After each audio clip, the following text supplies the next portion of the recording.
UDF നേതൃയോഗം തിരുവനന്തപുരത്ത് പൂർത്തിയായി. മന്ത്രിമാരെയും വകുപ്പുകളെയും തീരുമാനമുണ്ടായോ എന്നതിൽ ആകാംക്ഷ. ഡി ബിനോയുണ്ട് വിവരങ്ങളുമായി. ബിനോയ്, എന്നാലും UDFന്റെ നേതൃയോഗം പൂർത്തിയായിരിക്കുകയാണ്. ഇനി അറിയേണ്ടത് മന്ത്രിസഭയിൽ ആരൊക്കെ എന്നതാണ്.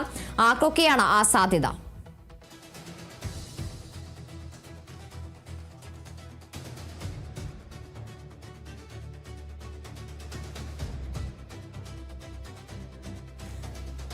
എന്നാലും UDF നേതൃയോഗം തിരുവനന്തപുരത്ത് പൂർത്തിയായിരിക്കുകയാണ്. മന്ത്രിമാരെയും വകുപ്പുകളെയും നിശ്ചയിക്കുന്നതുമായി ബന്ധപ്പെട്ട കാര്യങ്ങളടക്കമാണ് നേതൃയോഗത്തിൽ ചർച്ച ചെയ്യപ്പെട്ടിട്ടുണ്ടാവുക. ഘടകകക്ഷികളടക്കം എത്ര മന്ത്രിസ്ഥാനം വേണം എന്നതിലടക്കം തീരുമാനം അറിയിച്ചിട്ടുണ്ട് എന്നാണ് മനസ്സിലാക്കാൻ സാധിക്കുന്നത്. എന്തായാലും നേതൃയോഗം അടക്കം പൂർത്തിയായിരിക്കുകയാണ്. ഇനി ആർക്കൊക്കെ എന്തൊക്കെ മന്ത്രിസ്ഥാനങ്ങളാണ് മന്ത്രിസഭ ഉണ്ടാവുക, മന്ത്രിസഭയിലേക്ക് ആരൊക്കെ എത്തും, വനിതാ മന്ത്രിമാരുണ്ടാകുമോ, പുതുമുഖങ്ങൾ മന്ത്രിസഭയിലേക്ക് വരുമോ എന്ന കാര്യങ്ങളിലടക്കം വരും മണിക്കൂറുകളിൽ നമുക്ക് എന്തായാലും വ്യക്തത ലഭിക്കും. എന്തായാലും UDFന്റെ നേതൃയോഗമാണ് തിരുവനന്തപുരത്ത് പൂർത്തിയായിരിക്കുന്നത്. ദീപാദാസ് മുൻഷി അടക്കം പങ്കെടുത്ത ഈ നേതൃയോഗമാണ് നടന്നുകൊണ്ടിരുന്നത്. മന്ത്രിസഭയിലേക്ക് മന്ത്രിമാരെയും അതുപോലെ തന്നെ വകുപ്പുകളെയും അടക്കം തീരുമാനിക്കുന്നതുമായി ബന്ധപ്പെട്ടാണ് നേതൃയോഗം ചേർന്നിരുന്നത്. എന്നാൽ എന്താണ് അന്തിമ തീരുമാനം എന്നത് അറിയേണ്ടതുണ്ട്.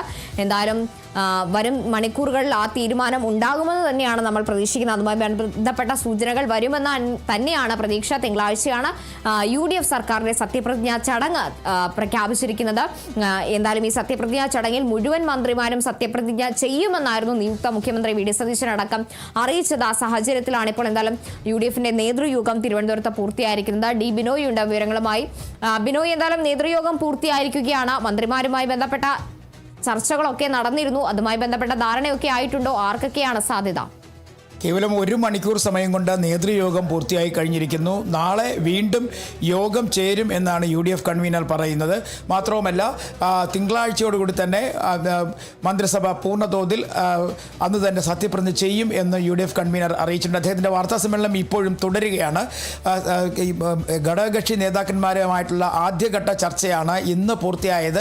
സ്വാഭാവികമായും ഒരു ഔദ്യോഗികമായ കൂടിക്കാഴ്ചയും ഇതുമായി ബന്ധപ്പെട്ട പ്രാഥമികഘട്ട ചർച്ചകളും ഇന്ന് പൂർത്തിയായി എന്നാണ് UDF കൺവീനർ അറിയിക്കുന്നത്.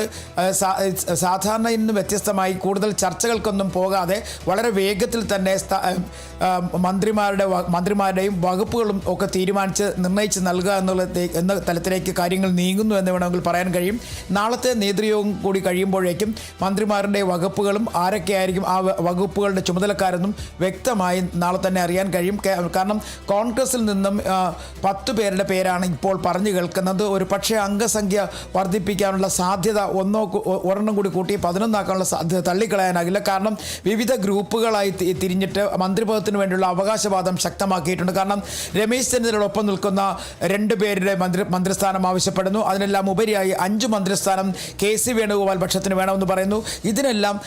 ഇതിനെല്ലാം ഉപരിയായി പ്രധാനപ്പെട്ട മറ്റൊരു കാര്യം, മുതിർന്ന നേതാക്കന്മാരെ എല്ലാം തന്നെ മന്ത്രിസഭയിലേക്ക് പരിഗണിക്കണം എന്നൊരു നിർദ്ദേശം KPCC മുന്നോട്ട് വെച്ചിട്ടുണ്ട്. അങ്ങനെ KPCCയുടെ നിർദ്ദേശം വരികയാണെന്നുണ്ടെങ്കിൽ K മുരളീധരൻ, അതുപോലെ തന്നെ KPCC അധ്യക്ഷൻ സണ്ണി ജോസഫ്, എൻ ശക്തൻ, ഒപ്പം തന്നെ ഈ തിരുവഞ്ചൂർ രാധാകൃഷ്ണൻ, ഇങ്ങനെ തുടങ്ങുന്ന നേതാക്കന്മാർ വരും. അപ്പോൾ വനിതാ പ്രാതിനിധ്യം കണക്കാക്കുമ്പോഴേക്കും 2 പേരുകൾ പറഞ്ഞു കേൾക്കുന്നുണ്ട്. ബിന്ദു കൃഷ്ണ അല്ലെങ്കിൽ ഷാനിമോൾ ഉസ്മാൻ, അങ്ങനെ തുടങ്ങി 10 പേരുടെ പേരുകൾ ഇതിനകത്ത് പരിഗണിക്കപ്പെടുന്നുണ്ട്. പക്ഷേ ആരൊക്കെ ആയിരിക്കും എന്നുള്ള കാര്യത്തിൽ ഒരു അന്തിമ തീരുമാനം നാളെയോടുകൂടി മാത്രമേ വരികയുള്ളൂ. അതേസമയം ലീഗിൻ്റെ 5 പേരെയും അവർ തീരുമാനിച്ചു കഴിഞ്ഞിട്ടുണ്ട്. പക്ഷേ പേരുവിവരങ്ങൾ നാളെ മാത്രമേ നൽകുകയുള്ളൂ.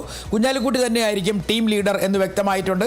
കാരണം നേരത്തെ തന്നെ അവർ പറഞ്ഞിരുന്നതാണ് കുഞ്ഞാലിക്കുട്ടി ആയിരിക്കും ലീഗിൻ്റെ സഭയിലെ നേതാവെന്ന് അവർ വ്യക്തമാക്കിയിരുന്നു. അതുകൊണ്ട് കുഞ്ഞാലിക്കുട്ടി നയിക്കുന്ന ടീം 5 അംഗ സംഘം തന്നെയായിരിക്കും മന്ത്രിസഭയിൽ ഉണ്ടാവുക.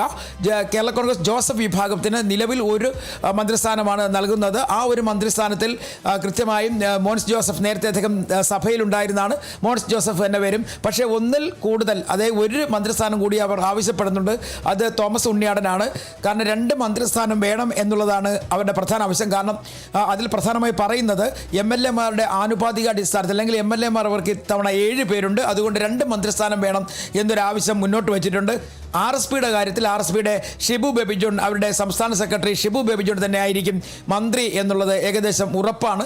അവർ കഴിഞ്ഞ പ്രാവശ്യം കൈവശം വെച്ചിരുന്നത് തൊഴിൽ വകുപ്പായിരുന്നു. ഇത്തവണയും ആ വകുപ്പ് തന്നെ നൽകാനുള്ള സാധ്യതയും തള്ളിക്കളയാനാകില്ല. അതേസമയം പിന്നീട് പ്രതീക്ഷിക്കുന്ന ഒരു മന്ത്രി അത് പാലായിൽ നിന്ന് എത്തിയിട്ടുള്ള മാണി സി കാപ്പനാണ്. മാണി സി കാപ്പനെ സംബന്ധിച്ചിടത്തോളം UDFിൻ്റെ ഒരു നിർണായക ഘട്ടത്തിൽ ഒപ്പം നിന്നത് മാണി സി കാപ്പനായിരുന്നു. അതുകൊണ്ട് തന്നെ അത് മാത്രമല്ല പാലായിൽ നിന്നും വീണ്ടും വിജയിച്ചെത്തുക, കേരള കോൺഗ്രസ് എമ്മിൻ്റെ ചെയർമാനെ പരാജയപ്പെടുത്തുക, അങ്ങനെ ഒക്കെ അദ്ദേഹത്തിൻ്റെതായ ഭാഗത്ത് വളരെയധികം മെറിറ്റുകളുണ്ട്. അതെല്ലാം പരിഗണിച്ചുകൊണ്ട് മാണി സി കാപ്പനും സാധ്യത ഏറിയിട്ടുണ്ട്. അങ്ങനെയാണെങ്കിൽ മാണി സി കാപ്പനും മന്ത്രിയാവും. ഒരു പക്ഷേ സ്പോർട്സോ യുവനകാര്യവും ഒക്കെ ആയിരിക്കും അദ്ദേഹത്തിന് കിട്ടാനുള്ള സാധ്യത.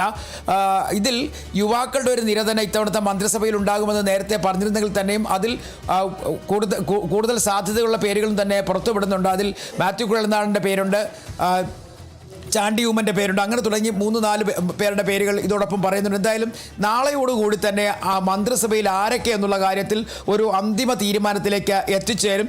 കോൺഗ്രസിലെ മന്ത്രിമാരുടെ എണ്ണം 10 ആകുമോ 11 ആകുമോ എന്നുള്ള കാര്യത്തിൽ മാത്രമാണ് ഒരു അന്തിമ തീരുമാനം എടുക്കേണ്ടത്. കോൺഗ്രസിലെ മന്ത്രിമാരെ കുറിച്ചുള്ള തീരുമാനം എടുക്കുന്നത് ഇന്നോ നാളെയോ തന്നെ ഉണ്ടാകും. കാരണം AICC ജനറൽ സെക്രട്ടറി ദീപദാസ് മുൻഷിയും ഒപ്പം AICCയുടെ സംഘടനാകാര്യ ചുമതലയുള്ള ജനറൽ സെക്രട്ടറി KC വേണുഗോപാലും കേരളത്തിൽ എത്തിക്കഴിഞ്ഞിരിക്കുന്നു. അവർ സംസാരിക്കുന്ന അനുസരിച്ചായിരിക്കും കോൺഗ്രസിൻ്റെ മന്ത്രിമാർ ആരൊക്കെ എന്നുള്ള കാര്യത്തിൽ ഒരു അന്തിമ തീരുമാനത്തിലേക്ക് എത്തുക. എന്തായാലും മുതിർന്ന കോൺഗ്രസ് നേതാക്കന്മാരെല്ലാം എല്ലാവരും ഇത്തവണ മന്ത്രിസഭയിൽ ഉണ്ടാകുമെന്നുള്ളത് ഉറപ്പാണ്. ശരി, ഡി ബിനോയാണ് വിവരങ്ങൾ നൽകിയത്.